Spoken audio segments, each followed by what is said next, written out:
Next at 10, now a Category 2 storm. Hurricane Sally poses yet another threat to the Gulf Coast. Paul standing by, timing out the storm's track when we come right back, 60 seconds away. This was not a random shooter. The victims were targeted. Now at 10, a teen shot and killed on I-4, the arrest in the case, and the sheriff reveals a motive behind this deadly interstate shooting. It's finding things that are difficult to see. A new tool uncovering what the naked eye cannot see, the first of its kind forensics device being used right here in Tampa Bay. And a boat goes up in flames tonight. One person rushed to the hospital. What we're learning about the tense moment surrounding this fire. You're watching Fox 13, and the 10 o'clock news starts now. Good evening, everybody, and welcome. I'm Kelly Ring. And I'm Mark Wilson. Thanks for joining us. Those stories in just a moment. But first, let's talk about the state of emergency tonight in Florida, Escambia and Santa Rosa counties, as Hurricane Sally strengthens into a Category 2 hurricane. In Bay County, this is from Bay County. Video here shows nearly empty shores on Panama City Beach, closed off to swimmers ahead of the storm. While Florida isn't expected to take a direct hit, the Panhandle is bracing for an awful lot of rain. We do, though, see a potential for the storm to really slow down and stall out, and that could dump up to 25 inches of rain in those northwest Florida counties. And should the track change, if it does get pushed further east, of course, we can always add new counties. So schools, obviously, in those areas have already canceled classes for tomorrow. Let's hand it off to Chief Meteorologist Paul Delgado, who's timing out the storm's path. Paul, they have had it rough this summer. Yeah, unlike Laura, which just kind of moved right along, the one on Sally, the theme here has been a very slow-moving storm sitting over very warm water. And look at the satellite presentation today. Watch that big burst of convection last couple of hours. Could be a sign of intensification. We saw intensification earlier today. Water temps here running about 85 to 87. The land-based radar picking up now pretty well-defined eye. It's kind of shooting through a lot of thunderstorms, but the eye is here. The problem is, even though rain is ahead of it, the problem is that there's not a lot of motion. It's just west-northwest at 5, and it's probably not going to make landfall until sometime tomorrow night, maybe even Wednesday morning. Steering currents are pretty light in this part of the Gulf, so it's a prolonged period of heavy rain, gusty winds, and some storm surge issues, and it's everything to the right of the center. This is pretty much the same spot that Hurricane Katrina. We talk about New Orleans and Katrina. Yeah, it was bad, but there was a lot of big storm surge flooding east of New Orleans, coastal Mississippi, Alabama. And that could be the situation here. Not 25, 28 feet like from Katrina, but certainly storm surge could be running 7 to 11 feet. Biloxi and points west will be watching that. There's a lot more going on. This is going to be a long process. We'll talk about that. The new 11 o'clock advisory coming in pretty soon. We'll have that coming up. Also talk about a local forecast with more rain on the way. I'll see you again at 10:20. Back to you. We'll be waiting. Thank you, Paul. Developing tonight in Hillsborough County, three weeks after a teen was shot and killed on I-4. The sheriff's office announced 3 people are now under arrest, and Fox 13's Haley Hines is live at the sheriff's office headquarters with how investigators solved this case. And Haley, do we know why the shooter targeted this car on the interstate? Well, investigators say the shooting was not random, that the people in both cars knew each other, and that it may have come from a disagreement, an ongoing feud between those groups. Now, you may recall that in recent months there have been several reported shootings on I-4. The sheriff said that this one in particular, however, is not connected to the others. All right, Haley Hines reporting the update for us tonight. Thank you, Haley. All right, a new crime-fighting tool in the hands of Hernando County investigators. They're hoping it'll help them save some more time and solve crimes faster than ever before, or at least solve more of them than ever before. Fox 13's Brianna Ardondo spoke with the lead forensics investigator tonight. Very interesting, Brianna. Tell us how this works. Yeah, Mark, it's a rapid screening tool that forensics will use to run evidence through to detect things like fluids down to a single fiber. And tonight, the forensics director shares why this is critical to cracking things like cold cases and solving future crimes. Brianna Arredondo with us tonight in Tampa. Brianna, thanks. Well, teachers in Pinellas County, they're no closer to a new deal on simultaneous teaching. Now, the Teachers Association says its members are fed up with having to teach both in person and online at the same time. A negotiation session today with the school district did not bring the sides any closer. Fox 13's Evan Axelbank is live at district headquarters in Largo to tell us what happened. Evan? Well, and the two sides don't even agree on how far apart they are, with the teachers saying that they are miles apart.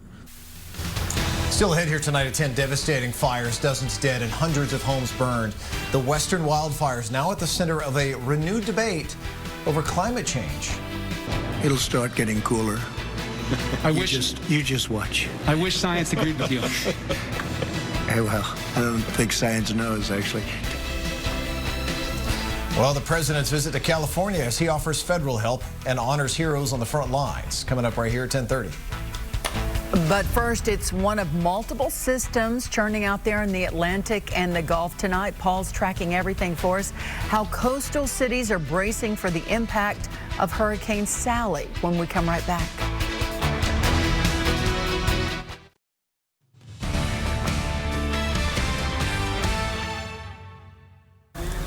One person was hospitalized this afternoon when a boat caught fire just off Davis Islands in Tampa near Peter O. Knight Airport. Now, Tampa Fire Rescue says the boat appeared to have been moored in the basin but then broke away as a result of this fire. Two people were on board. They were both able to escape and make it to shore, but one had to be rushed to nearby Tampa General Hospital as a trauma alert.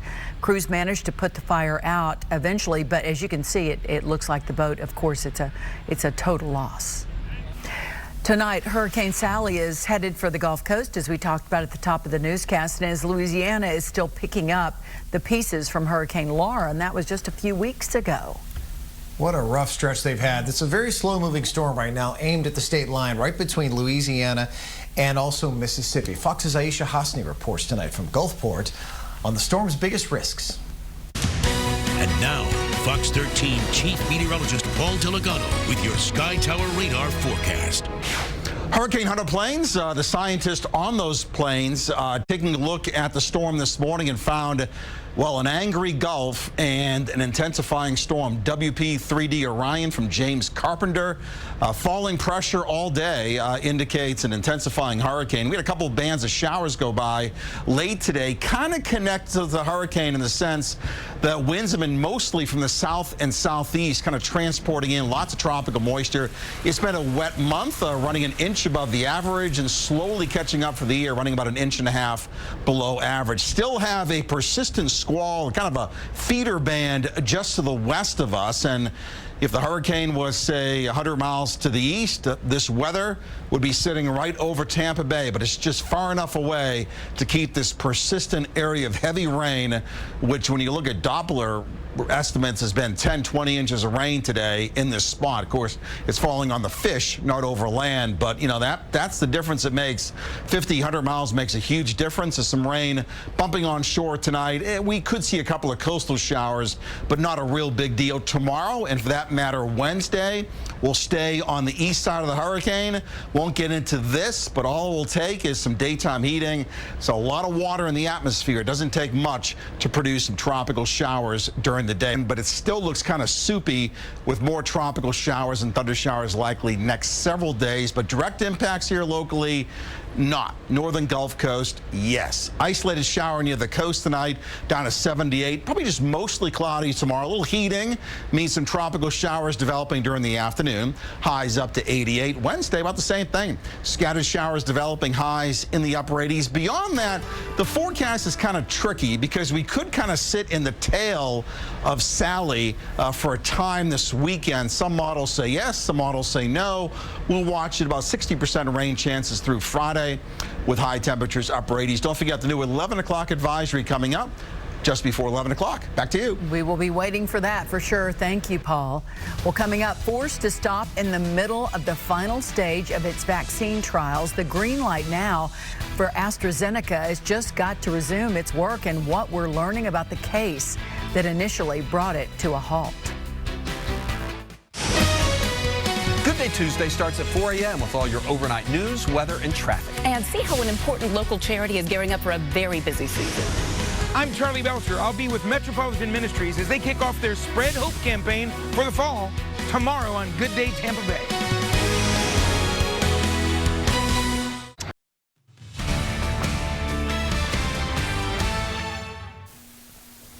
All right, welcome back tonight. You know, Oxford University and AstraZeneca have resumed their phase 3 coronavirus vaccine trial in the UK.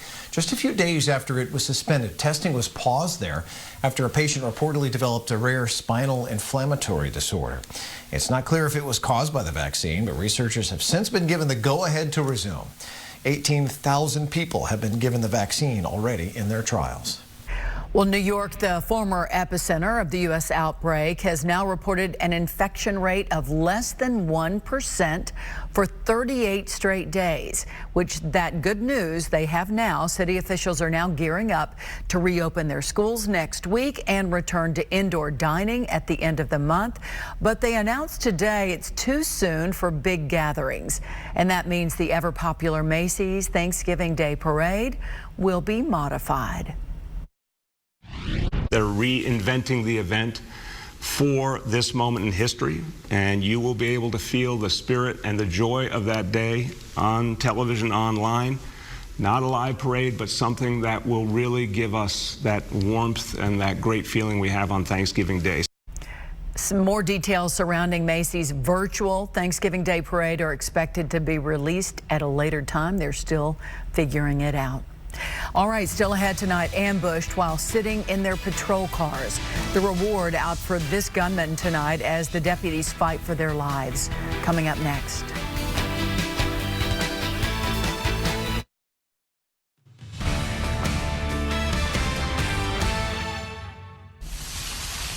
Night after night, they fight to slow the advance of a relentless enemy. Video shows a crew in California right here establishing a line around one of the 29 major fires that continues to burn in the state. Now today, President Trump visited California to offer federal assistance and recognize some of the heroes fighting these fires.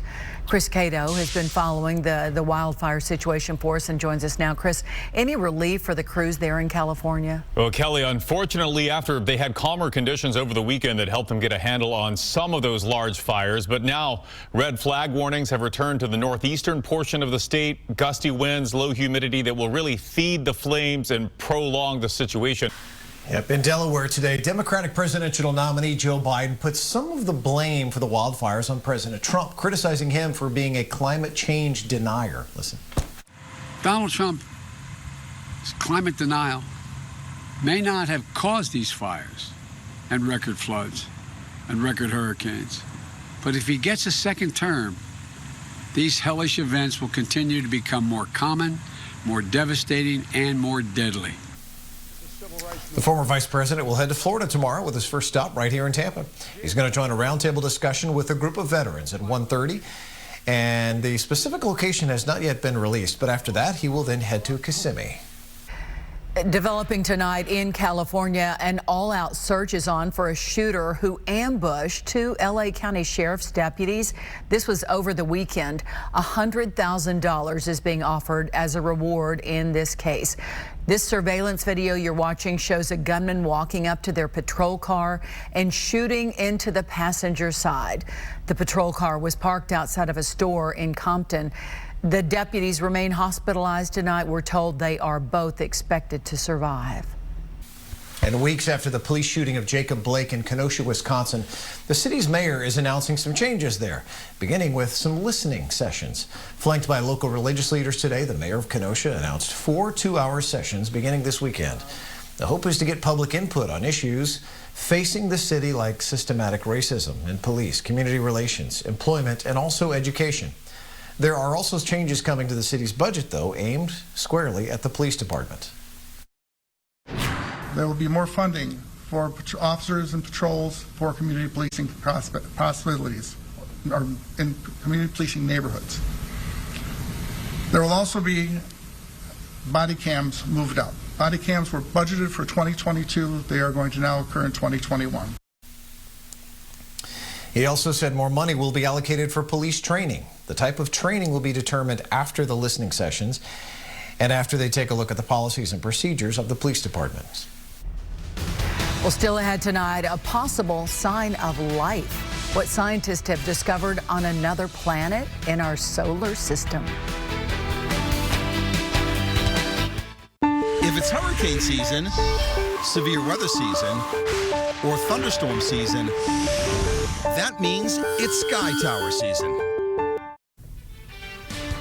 Coming up at 11, from happy hour to a nightcap, bars and breweries officially reopen for business. We'll see how it's going tonight and the creative approach some nightclubs are taking. And a rescue during the middle of Tropical Storm Sally. How a container ship happened to be at the right place at the right time for the 4 guys on that sailboat right there out in the Gulf. All coming up a little later on the Fox 13 11 o'clock news. All right, Cynthia, see you then. When a storm rolls in, you know, lifeguards are often the ones in the direct path of danger. They're out there, often at a higher perch, trying to make sure everybody else is safe. Now there's a new tool to keep them and the beachgoers they are protecting safe. It's a device that actually works to protect them from lightning strikes. Yes, it does. Fox 13's Kimberly Quizon is in Manatee County to explain how this works. All right, Kim, thanks. Still to come, could scientists finally have found evidence of life on other planets? Astronomers have reportedly spotted phosphine gas in the clouds of Venus. While cautioning they're not certain yet, scientists say the hints of bizarre microbes living in the clouds come from this gas may signal proof of life. On Earth, phosphines formed from microorganisms that break down decaying plants and animals in oxygen-free environments. So NASA is currently looking at 2 possible missions now to Venus, but has not yet made any concrete decisions yet. Speaking of decisions, I'm sure they're talking at $1 today about what happened yesterday, Scott. Yeah, no doubt. Yeah, the Bucs season opener wasn't what many expected, and that certainly includes the head coach, who expected more from everyone, including, dare I say, his prized quarterback, Tom Brady. We're going to hear from Bruce Arians about it on the other side. And the Lightning, they are sitting now on the doorstep of yet another series finale. What this Bolts team is thinking about as they think about advancing to the Stanley Cup final. We're going to check in with the guys from Edmonton next. And Gord lobs one out. It's Chase. Stadium Toyota sponsors Fox 13 Sports. At Stadium Toyota, hundreds of new Camrys and Corollas on sale every day. Just a click away at Stadium Toyota. And now, Fox 13 Chief Meteorologist Paul Delgado with your Sky Tower radar forecast. Just watching that big burst of convection over Hurricane Sally, and we'll get more data as the night moves along. There's a lot of water in the atmosphere. Winds coming up from the south on the east side of Sally means a lot of juice for the atmosphere to work with. So won't take much to produce some showers. 70s to near 80 right now. A quiet night tonight, mostly cloudy tomorrow. We'll be watching for a few showers developing during the late afternoon hours. Rain coverage about 60%. Here's the forecast in detail, mostly cloudy. We'll see temperatures tomorrow in the upper 80s to near 90 with rain chances at about 50%. That's it. Over to Scott. All right, thank you, Paul. A lot to approve on, but Bucs head coach Bruce Arians says that it's just round 1 of a 16-round fight. Sunday's performance in New Orleans was well below his standards for the team, and that goes for Tom Brady as well. Well, the Rays were off tonight, but they will be back home tomorrow against the Washington Nationals. It could be a very promising week for the Rays. Perhaps a celebration is in order after they could end up clinching a playoff spot by the end of this week. But what actually will that celebration look like? Okay, well, it won't look anything like the champagne and beer-drenched celebrations of last year, no. In fact, baseball is being a bit of a buzzkill in the name of following COVID protocols here, not allowing any alcohol in the post-game celebration, so no pop and bubbly or dousing one another with a beer. No, they will actually be celebrating out on the field while wearing their masks and maintaining social distancing. So can you spell awkward? Yeah, no, I don't know what this is going to look like. Maybe a lot of air high fives, some pantomiming, thumbs up. I'm not really sure, but I'm sure they'll be happy. Relieved to potentially clinch. Right. Celebrating social distancing. Okay, well, let's see how that goes. It would be nice if it happened this week. That would be great. That'd be a great memory for sure. All right. Thank you, Scott. Back in a bit. Fox 13 News is brought to you in part by Subaru. Love, it's what makes Subaru, Subaru. He was only 8 when he disappeared 20 years ago. What facial aging software can tell us about what Zach Bernhardt looks like now at 11.